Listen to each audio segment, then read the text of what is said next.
Hello and welcome back to our history of the Jebus dynasty, where last time we saw the final years of its founding member, Dr. Jebus. Upon his death, the throne has just passed to young Chrisky, 37 years old, brave but lazy and arbitrary. Chrisky took the realm at a strange time. His father had founded a holy order, successfully crusaded in Pomerania, and had taken land in Africa.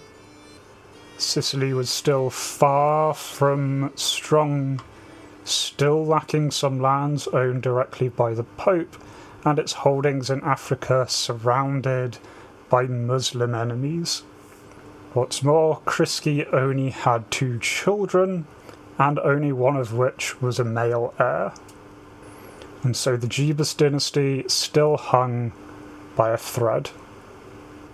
What is more, Chrisky's misdemeanours as a youth had led him to be disgraced in the eyes of his compatriots, putting him at a severe disadvantage for trying to maintain the fragile, nascent kingdom. So today let us continue the story with Chrisky's early years as King of Sicily. To try and strengthen his control over his realm, Chrisky began his reign by holding a grand tour. So he set off on a tour to boost the majesty of his realm. To aid the tour, a new caravan master was hired. Over halfway through the tour in 1106, a rebellion broke out in Chrisky's lands. Still, the tour had served much of its purpose, gaining him allies and earning him prestige.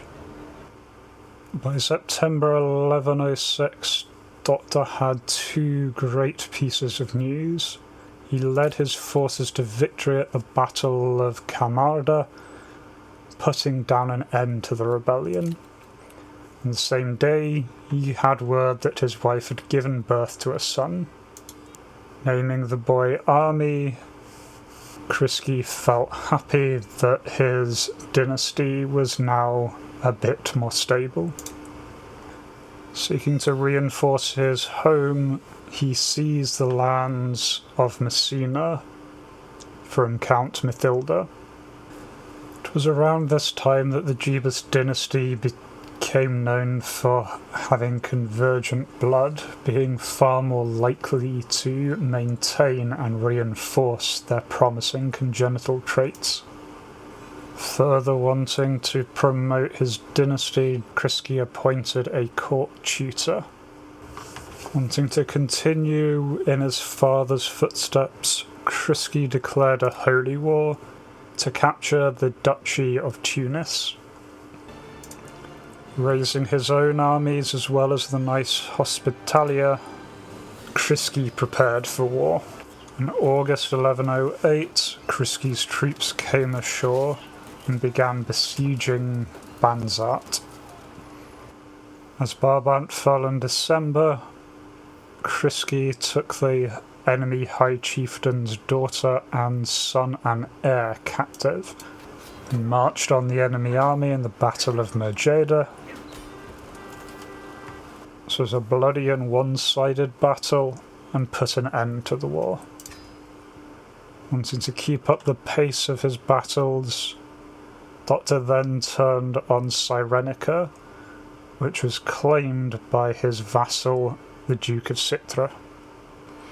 However, the war was ended abruptly, as the vassal Doctor had been trying to push the claim for died unexpectedly. Chrisky, following his father's precedent, decided to settle a dispute between 2 of his knights by challenging the strongest to a duel. Unfortunately, Chrisky was not his father, and he was defeated in single combat, leaving him wounded but alive. Wound did not last long before it was healed by Chrisky's physician, but his two knights were now rivals. Disaster poured upon disaster for Chrisky, as news reached him that his son Army drowned while playing with his daughter Hermione. Though Doctor forgave Hermione, he was distraught. Later that month, a small ray of hope was granted to Chrisky as his daughter Tsunda was born. His eldest daughter Hermione came of age later that same month and was known throughout the land as being a charismatic negotiator. For a husband for Hermione, Doctor selected Mads Thorgilsellen, a Dane with an unpressed claim to the Kingdom of Hungary. What's more, Doctor arranged for the match to be matrilineal, with his plan to put Mads on the throne of Hungary and have it pass into the Jebus dynasty. An expedition into the heart of Africa, paid for by Chrisky, returned with a wonderful goblet, granting grandeur to Chrisky's court. Another rebellion broke out in 1113, and while Chrisky was gathering his troops for the coming fight, the Pope granted himself a claim on the entirety of the Kingdom of Sicily. The rebellion was quickly put down, but Chrisky now had the threat of a papal invasion hanging over him. In order to increase his prestige, Chrisky elected to hold a grand tournament in his capital of Palermo. The Grand Tournament attracted guests from around the Mediterranean, including the Holy Roman Emperor himself and the Crusader Sultan, as well as many dukes and lesser counts. In the first round of the joust, strangely, the Sultan opted to go on foot, asking Chrisky to do the same. Chrisky, happy on saddle or on foot, jumped at the chance, beating the Sultan with the blade. But then disaster struck, as the two climbed onto their mounts and went for the proper joust. Chrisky was hit in the head, accidentally being killed by the Sultan. His young son Osborne, only 12, inherited the throne of Sicily. And so we end today's tale in the tale of King Chrisky. Join us next time where we will look at the reign of the young Osborne. Until then, take care and farewell.